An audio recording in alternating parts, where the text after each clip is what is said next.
நம்மளோட quality organic கார்டனுக்கு உங்கள் எல்லாரையும் அன்போடு வரவேற்கிறேன். நம்மளோட குவாலிட்டி நர்சரி கார்டன் பார்க்குறவங்களுக்கு தெரியும், இது வந்துட்டு ஒரு புது சேனல்ன்ட்டு. இந்த சேனலில் ஃபுல்லாக வெஜிடபிள்ஸும் ஃப்ரூட்ஸும் பற்றி எல்லா டீட்டெயில்ஸும் வரப்போகுது. ஸோ இந்த சேனலில் வந்துட்டு குவாலிட்டி ஆர்கானிக் கார்டன் சேனலை சப்ஸ்கிரைப் பண்ணிவிட்டு பக்கத்தில் இருக்க பெல் ஐக்கான் அழுத்திட்டு ஆல்ன்ற பட்டனையும் அழுத்துங்க. அப்போ தான் நான் போடுற புது வீடியோஸ் உங்களுக்கு நோட்டிஃபிகேஷனில் வரும். உங்களுக்கு ஏதாவது கார்டனிங் ப்ராடக்ட்ஸ் வேணும்னா கண்டிப்பாக குவாலிட்டி நர்சரி கார்டனுக்கு வாட்ஸ்அப் பண்ணுங்கள். கார்டனிங் சம்மந்தமான எந்த கேள்விகளாக இருந்தாலும் சரி, என்ன ப்ராடக்ட்ஸ் வேணும்னாலும் சரி, மேலே வாட்ஸ்அப் நம்பர் இருக்குது, அதில் கால் பண்ணுங்கள். கண்டிப்பாக உங்ககிட்ட நான் பேசுகிறேன். இன்றைக்கான வீடியோவில் நம்ம என்ன பார்க்க போகிறோம்னு பார்த்திங்கன்னா, ஒரு சூப்பரான வீடியோ பார்க்க போகிறோம். விதையிலேருந்து அறுவடை வரைக்கும் பார்க்க போகிறோம். அதுவும் என்ன காய் பார்த்திங்கன்னா வெண்டைக்காய் தான். ஸோ வெண்டைக்காவை விதையிலேருந்து அறுவடை வரைக்கும் பார்க்கலாம். வாங்க, வீடியோவை ஸ்கிப் பண்ணாமல் கடைசி வரைக்கும் பாருங்கள். ஃபஸ்ட்டு வந்துட்டு வெண்டைக்காய்க்கு பாட்டிங் மிக்ஸ் என்னன்னு பார்த்துடலாம். பாட்டிங் மிக்ஸ் வந்துட்டு கார்டன் சாயில் இருந்தாலும் கார்டன் சாயில் எடுத்து, அப்படி இல்லைனா பாட்டிங் மிக்ஸ் வந்து ஃப்ரெஷ்ஷாக ரெடி பண்ணுறீங்க அப்படின்னு பார்த்தீங்கன்னா 2 பங்கு கொக்கோ பீட்டு, 2 பங்கு வந்துட்டு ரெட் சாயில் செம்மண் இருக்குங்களா, 2 பங்கு சேர்த்துக்கோங்க. 1 பங்கு வந்துட்டு வர்மி கம்போஸ்ட், 1 பங்கு வந்துட்டு தொழு உரம், 1 பங்கு ஆட்டு தொழு உரம். அடுத்தது வந்துட்டு மிக்ஸ்டு பயோ ஃபர்டிலைசர் ஒரு 2 டீஸ்பூன், உயிர் உரம் எல்லா உயிர் உரமும் கலந்தது ஒரு 2 டீஸ்பூன் சேர்த்துட்டு, அடுத்தது வந்துட்டு ஒரு கைப்பிடி அளவு வேப்பம் புண்ணாக்கு சேர்த்துக்கோங்க. சேர்த்துட்டு கூடவே வந்துட்டு 1லேருந்து 1.5 டீஸ்பூன் போன் மீல் அப்படின்னா ராக் ஃபாஸ்பேட் சேர்த்துட்டு இதை எல்லாத்தையுமே ஒன்று போல் மிக்ஸ் பண்ணிவிட்டு, அதுக்கப்புறம் நம்ம வந்துட்டு சீவீட் லிக்விட் இருக்குது இல்லைங்களா, அந்த சீவீட் லிக்விடை 5 ml எடுத்து 1 லிட்டர் தண்ணியில் கலந்து மண்ணில் தெளித்து விட்டுருங்க. சீக்கிரமாக வந்துட்டு மண் வந்து மக்க ஆரம்பிக்கும்.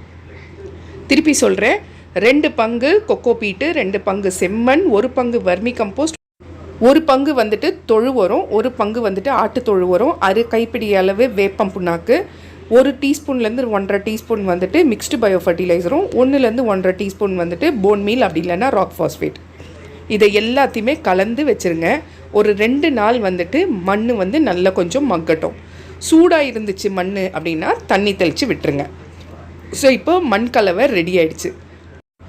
அடுத்தது பார்த்திங்கன்னா க்ரோ பேக் வந்துட்டு நம்ம என்ன க்ரோ பேக் யூஸ் பண்ணலாம் அப்படின்னு பார்த்தீங்கன்னா, சப்போஸ் க்ரோ பேக் நீங்கள் யூஸ் பண்ணுறதா இருந்தால் 12க்கு 12 யூஸ் பண்ணலாம், இல்லைனா 15க்கு 15 யூஸ் பண்ணலாம். அப்படி இல்லைனா இந்த மாதிரி பெரிய க்ரோ பேக் 15x8 இல்லைனா 6 யூஸ் பண்ணலாம். இது வந்து நல்லா ஹைட்டாக இருக்கும். ஸோ இதில் வந்துட்டு நீங்கள் 3 செடி கூட வைக்கலாம். 15க்கு 15ல் நீங்கள் வந்துட்டு 3 செடி வைக்கலாம். 12க்கு 12ல் நீங்கள் 2 செடி தான் வைக்க முடியும். சரிங்களா? ஸோ இதுதான் வந்துட்டு க்ரோ பேக்கோட அளவு. ஒன்று 12க்கு 12 அப்படி இல்லைன்னா 15க்கு 15 க்ரோ பேக்கில் நம்ம வெண்டைக்காய் செடி நடவு செய்யலாம். அடுத்தது வந்துட்டு இப்போ மண் கலவை ரெடி பண்ணியாச்சு, க்ரோ பேக் சொல்லியாச்சு. அடுத்தது வந்துட்டு வெண்டைக்காய் விதையை வந்துட்டு நம்ம வந்து ஃபஸ்ட்டு டைரெக்டாகவும் போடலாம், அப்படி இல்லைன்னா விதை நேர்த்தி பண்ணிவிட்டு அதுக்கப்புறமும் பண்ணலாம். விதை நேர்த்தினா கொஞ்சமாக தண்ணியில் விதைங்களை போட்டு விடுங்க. கீழே தங்குற விதைகள் நல்லா முளைச்சி வரும். மேலே மிதக்கிற விதைகள் வந்துட்டு முளைப்பு திறன் இருக்காது. ஸோ அந்த விதைகள் எல்லாம் தூக்கி போட்டு கீழே முளைச்ச விதைகளை மட்டும் எடுத்து நான் வந்து இந்த க்ரோ பேக்கில் 4 பீஸ் போடுறேன். ஒரு ஹோல்ஸ்லேயும் 2 விதைகள் போடுறேன். ஒன்று முளைக்கும், ஒன்று முளைக்காது. அதுக்காக இப்போ வந்துட்டு தண்ணி தெளித்து விட்டுருங்க. தண்ணி வந்து தெளித்து விடணும், தபன்னு ஊட்டிடக்கூடாது. சரிங்களா? அடுத்தது பார்த்திங்கன்னா 3 நாளில் வந்துட்டு வெண்டைக்காய் வந்து முளைக்க ஆரம்பிச்சிடும். இது பாருங்கள், இந்த மாதிரி முளைப்பு திறன் வந்து 3 நாள்லேயே வர ஆரம்பிச்சிடும். வெண்டைக்காவை பொறுத்த வரைக்கும் 3 days தான் அதுக்கூட ஜெர்மினேஷன் டைமு. அதுக்குள்ளேயே முளைச்சிரும். வெண்டைக்காய் விதையை வந்துட்டு சும்மா மேலோட்ட நம்ம கை விரல் இருக்கு இல்லைங்களா, அதில் கொஞ்சமாக ஒரு ஹோல்ஸ் போட்டுட்டு அந்த ஹோல்ஸில் நட்டு வச்சா போதும், அதுலேருந்து வந்துடும். ரொம்ப ஆழமாக ஹோல்ஸ் போட்டு வெண்டைக்காய் விதை போட்டிங்கன்னா அது வந்து முளைப்பு திறன் பண்ணுறதுக்கு ரொம்ப கஷ்டப்பட்டு வரும்.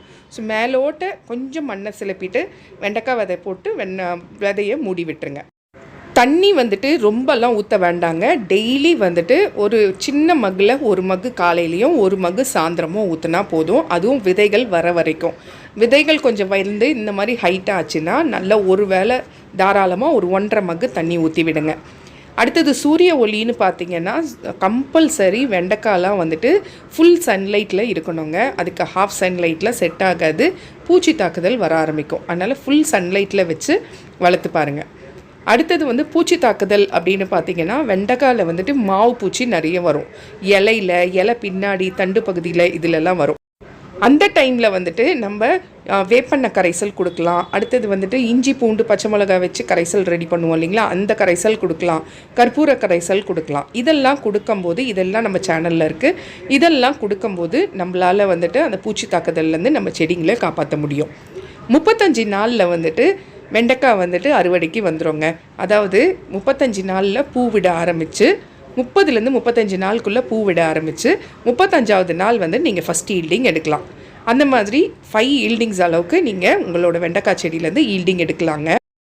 வெண்டைக்காய் பூன்னு பார்த்தீங்கன்னா இந்த மாதிரி ஒரு எல்லோ கலர் ஃப்ளவர் மாதிரி இருக்கோங்க. அதுலேருந்து தான் பெண் வெண்டைக்காய்லேருந்து உங்களுக்கு வெண்டைக்காய் வர ஆரம்பிக்கும். நீங்கள் இப்போ தான் கார்டனராக இருக்கீங்க, நியூ கார்டனராக இருக்கீங்க அப்படின்னா நீங்கள் தாராளமாக வெண்டைக்காய் செடியை அறுவடை பண்ணலாங்க. விதை போட்டு அறுவடை பண்ணலாம். ஏன்னா ரொம்ப ஈஸியாக வளர்க்கக்கூடிய செடியில் வெண்டைக்காய் ரொம்ப முக்கியமானதுங்க. 35 நாளில் நீங்கள் வந்து ஃபஸ்ட் ஈல்டிங் வெண்டைக்காய் ஈல்டிங்கை எடுத்துடலாம்.